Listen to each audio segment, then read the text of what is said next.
अस्सलाम वालेकुम। डायमेंशन के पार्ट 2 के साथ आज हम स्टार्ट करेंगे। पिछले पार्ट में हमने डायमेंशंस की डेफिनेशन की थी। डेफिनेशन के बाद उसकी एक एप्लीकेशन की थी जिसमें हम चेक करते थे कि फार्मूला करेक्ट है या नहीं। तो आज उसी के एक दो न्यूमेरिकल्स और करते हैं। तो पहला न्यूमेरिकल जो करेंगे वो ये है, तो V I plus A T.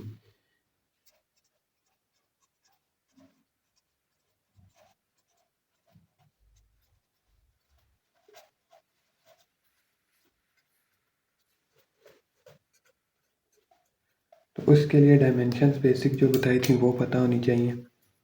जैसे वेलोसिटी की डायमेंशन क्या होती है, फाइनल वेलोसिटी हो या इनिशियल वेलोसिटी हो, इससे फ़र्क नहीं पड़ता। डायमेंशंस पे वेलोसिटी की डायमेंशन L t-1 होती है। तो ये आ गई हमारी लेफ्ट हैंड साइड। अब इसी की राइट हैंड साइड को सॉल्व करते हैं। राइट हैंड साइड है V I plus A T. Velocity की होती है L t-1 प्लस एक्सेलरेशन की होती है L t-2 इंटू टाइम की होती है t। तो ये क्या हो जाएगा, L t-1 as it is plus L t-2 plus 1, L t-1 plus L t-1। तो ये L t-1 टू टाइम्स है, तो 2 L t-1। अब ये जो 2 है ये क्या है, ये एक कांस्टेंट है। कांस्टेंट को हम डायमेंशनल एनालिसिस में इग्नोर करते हैं। तो L t-1 left hand side right hand side के इक्वल है। तो हम ये कहेंगे कि ये इक्वेशन क्या है, डायमेंशनली करेक्ट है। उसके बाद number 2, S equals to V I T plus 1/2 A T square.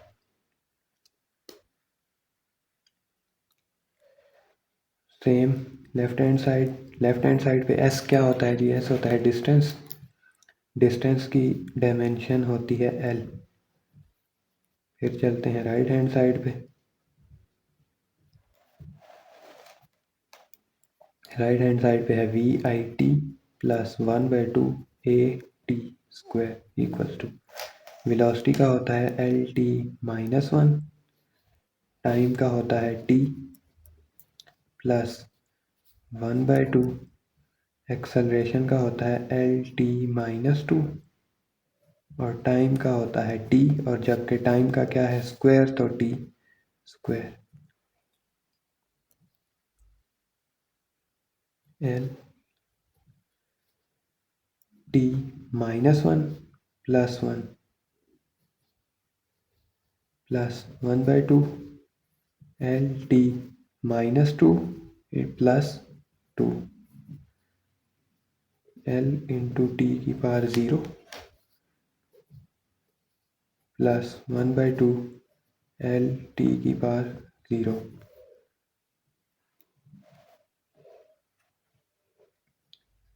किसी भी चीज़ की पावर 0 हो तो वो किसके इक्वल होता है, 1 के। तो मीन ये सिंपली क्या रह जाएगा, L प्लस 1/2 L।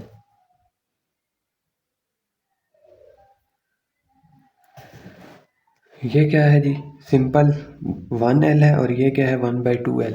तो इन दोनों को प्लस करें अगर, तो क्या आ जाता है 1 प्लस 1/2 क्या आ जाता है 3/2 L।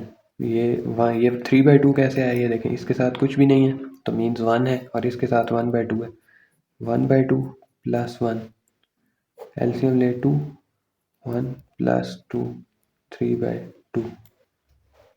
तो ये इस तरह 3/2 आया। तो जैसे ऊपर वाले क्वेश्चन में किया था, ये जो नंबर होते हैं ये कांस्टेंट होते हैं। कांस्टेंट को हम डायमेंशनल एनालिसिस में इग्नोर करते हैं। तो हमारा left hand side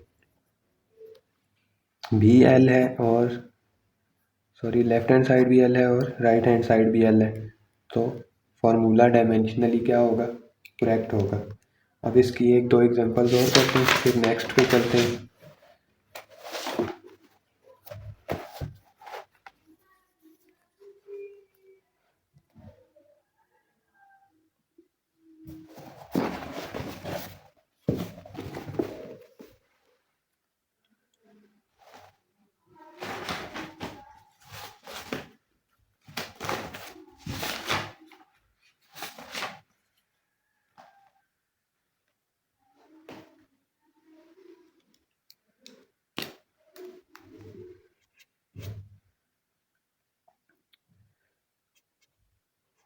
kinetic energy का फॉर्मूला देख लेते हैं कि ये डायमेंशनली करेक्ट है या नहीं।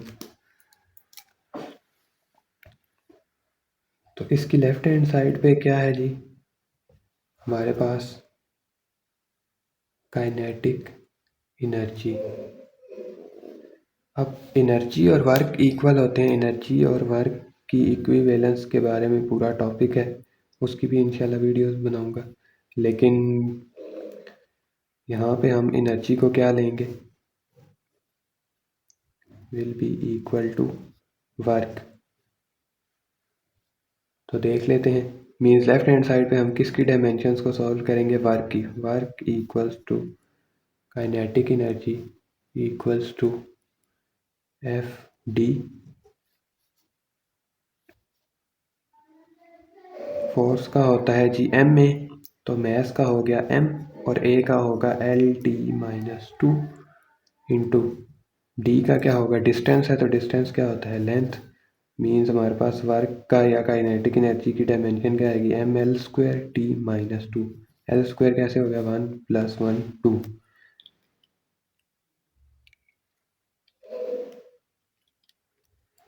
अब चलते हैं इसकी राइट हैंड साइड पे। राइट हैंड साइड पे हमारे पास है जी 1/2 M V square.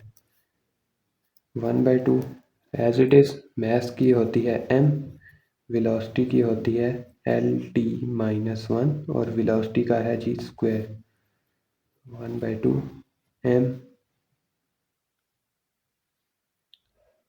L square T minus two. तो ये भी simply 1/2 M L square T minus two. तो ये 1/2 क्या है, नंबर है, नंबर को करते हैं इग्नोर डायमेंशनल एनालिसिस में। तो हमारी राइट हैंड साइड और लेफ्ट हैंड साइड क्या आ गई जी, इक्वल आ गई।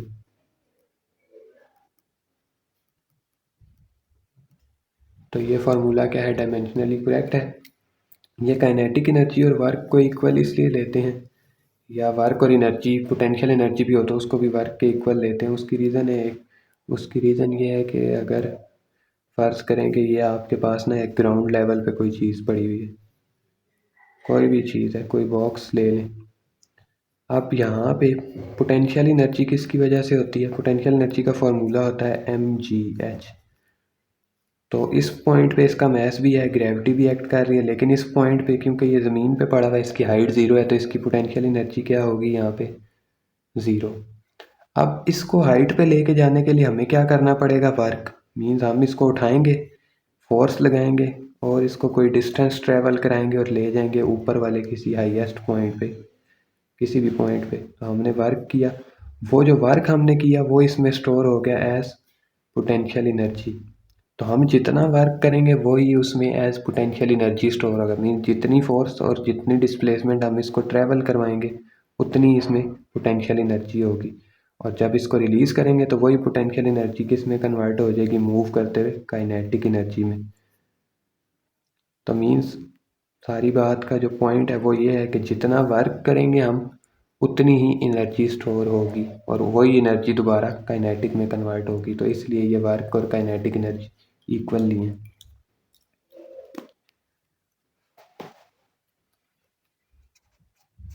नंबर 4 पे ले लेते हैं जी, potential energy equals to mgh।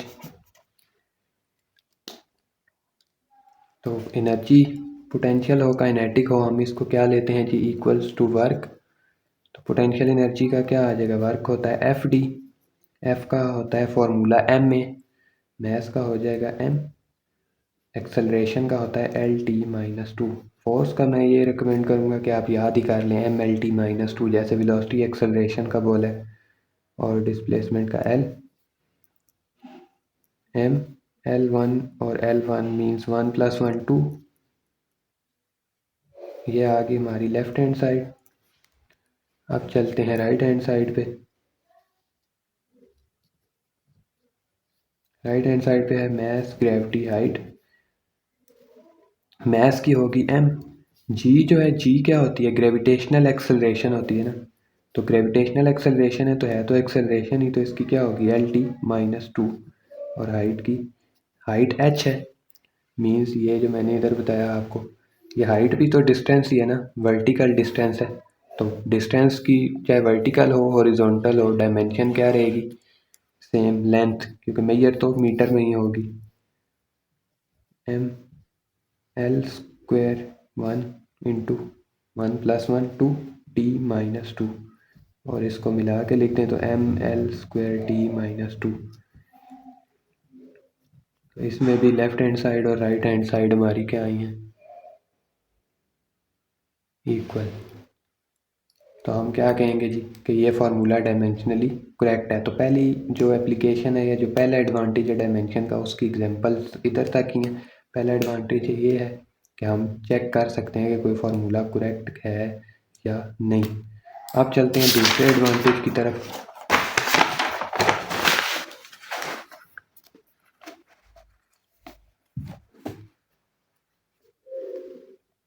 दूसरा एडवांटेज ये है कि हम डायमेंशनल एनालिसिस को यूज़ करके ना किसी भी इक्वेशन में कुछ कांस्टेंट होते हैं, जैसे स्प्रिंग कांस्टेंट की जो स्प्रिंग फोर्स की जो इक्वेशन है F=-kx। अब इसमें ये k जो है ये क्या है, कांस्टेंट है। तो हम इसकी डायमेंशंस फाइंड कर सकते हैं। इसकी डायमेंशन से हमें इसके बारे में मुख्तलिफ इंफॉर्मेशन मिलती हैं, तो उनको स्टडी करना ज़रा इजी हो जाता है। तो मीन्स ये जो डायमेंशनल कांस्टेंट और सॉरी ये जो कांस्टेंट होते हैं इक्वेशंस में, इनकी डायमेंशंस फाइंड कर सकते हैं।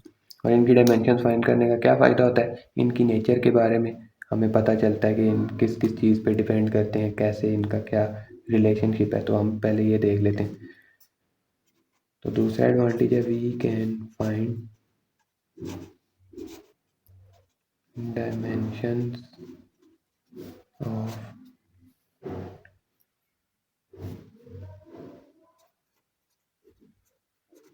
constants the equations।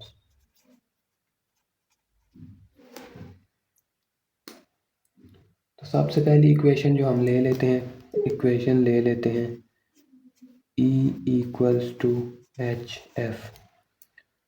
अब ये इक्वेशन मैंने ली एनर्जी की, प्लैंक्स क्वांटम थ्योरी की। मीन्स इसमें ये जो h है ये क्या है जी, कांस्टेंट है। तो हम h के जो हैं वो निकालेंगे क्या, डायमेंशंस।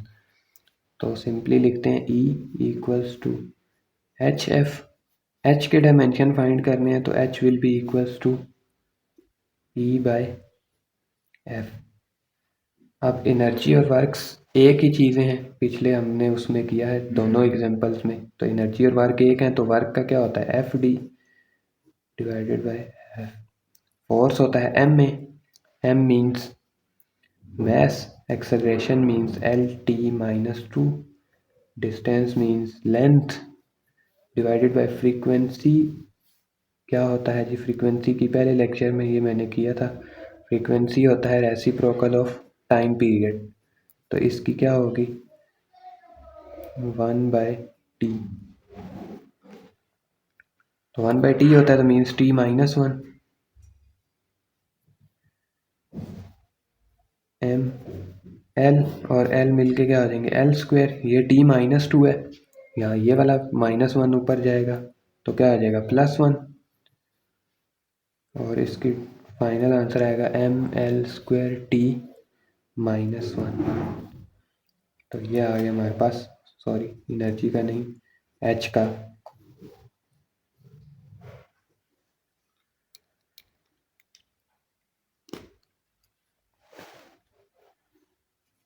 उसके बाद सेकंड पे चलते हैं।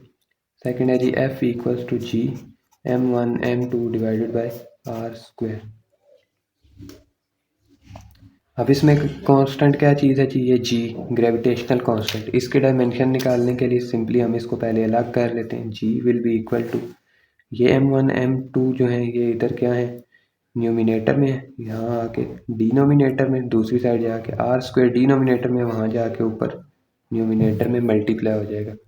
अब फोर्स का क्या डायमेंशन होती है, फोर्स का फार्मूला होता है m में, m मीन्स m और acceleration means a means L t-2। Radius square है, रेडियस की डायमेंशन क्या होगी, रेडियस मीन्स ये अगर कोई एक सर्कल है उसके मिड पॉइंट से यहाँ तक का डिस्टेंस, तो डिस्टेंस ही हुआ ना कोई दो पॉइंट्स के दरमियान, तो इसकी यूनिट और इसकी डायमेंशन क्या होगी, लेंथ, और उसका स्क्वायर, आर है स्क्वायर है तो इसलिए स्क्वायर। m1 है और m2 है, m ऐसे दोनों, तो m into M equals to M L T minus two into L square divided by m और m, 1 into 1, 1 plus 1 sorry 2, m1 ये वाला ऊपर जाके क्या हो जाएगा, subtract l1 plus 2 into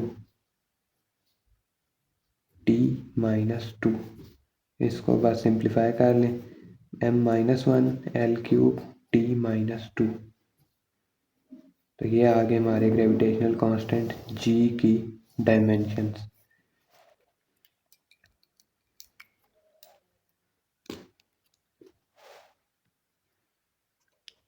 third one और लास्ट वन करते हैं, और वो क्या है जी, f इक्वल्स टू माइनस के एक्स। इसमें स्प्रिंग कांस्टेंट है कि माइनस साइन को इग्नोर करेंगे हम, तो k will be equals to f by x, ये x मल्टीप्लाई हो रहा है f के साथ जाके डिवाइड हो जाएगा। फोर्स की क्या डायमेंशन होती है जी, m l t माइनस 2, और ये फोर्स की m l t माइनस 2 कैसे होती है, ये यहाँ पे राफ पे देख लें, f इक्वल्स टू m में होता है, मास की डायमेंशन होती है m और एक्सेलरेशन की होती है एल टी माइनस 2, तो इस तरह फोर्स की m l t माइनस 2, और ये x क्या चीज़ होती है, ये अगर आप एक स्प्रिंग लें और इसको स्ट्रेच करें, तो जितनी आप स्ट्रेच करेंगे, जिस पॉइंट से जहाँ तक स्ट्रेचिंग हुई है वहाँ से वहाँ तक का डिस्टेंस क्या होता है, x, तो मीन्स ये x क्या चीज़ है, डिस्टेंस है, तो ये क्या हो जाएगा l, तो सिंपली ये l और ये l कैंसिल आउट हो जाएंगे, this implies that m t minus 2, तो जो k की डायमेंशन आती हैं वो क्या आती हैं, m t माइनस 2। तो आज की वीडियो में इतना ही। नेक्स्ट वीडियो में हम देखेंगे कि फार्मूला कैसे ड्राइव करते हैं डायमेंशंस एनालिसिस को लेकर, वो बहुत इंपॉर्टेंट है। तब तक के लिए अल्लाह हाफिज़।